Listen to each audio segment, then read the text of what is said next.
So guys, હું છું decay Kangasiya અને આજ મારી લાઈફની હું વાત કરવા જઈશ.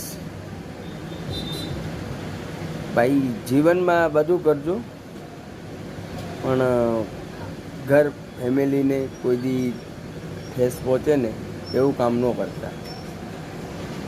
જે મેં કામ કર્યું હતું, 6 મહિના મેં દારૂ પીધું હતું, બરાબર? 6 મહિના. 6 મહિના પછી થોડોક અફસોસ થયો, મતલબ આ વસ્તુ ન કરાય. પછી મેં બંધ કરી દીધું. આજે 4 વર્ષ થઈ ગયા છે. હું દારૂને હાથ પણ નથી લગાડતો. એના કારણે આપણે મતલબ ઘરમાં ફેમિલીમાં છોકરાઓને એ ઉંમર થાય એની હિસાબે મતલબ આપણે જાજુ કરીએ, દારૂ પીએ, પૈસા બરબાદ કરીએ.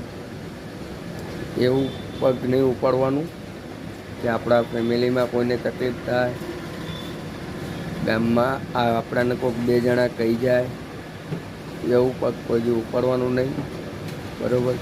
મારી બધાથી એક જ નમ્ર વિનંતી છે કે દારૂ વસ્તુથી દૂર રહેવું. એમાં જ મજા છે ભાઈ. એનમાં તમારે કોઈ ઇજ્જત ન રહે, ફેમિલીને ઠેસ પહોંચે, પૈસા ખોટા બરબાદ થાય. મારી એક જ નમ્ર વિનંતી કે દારૂથી દૂર રહેવું. Thank you so much. હું છું ડીકે કાંગસિયા.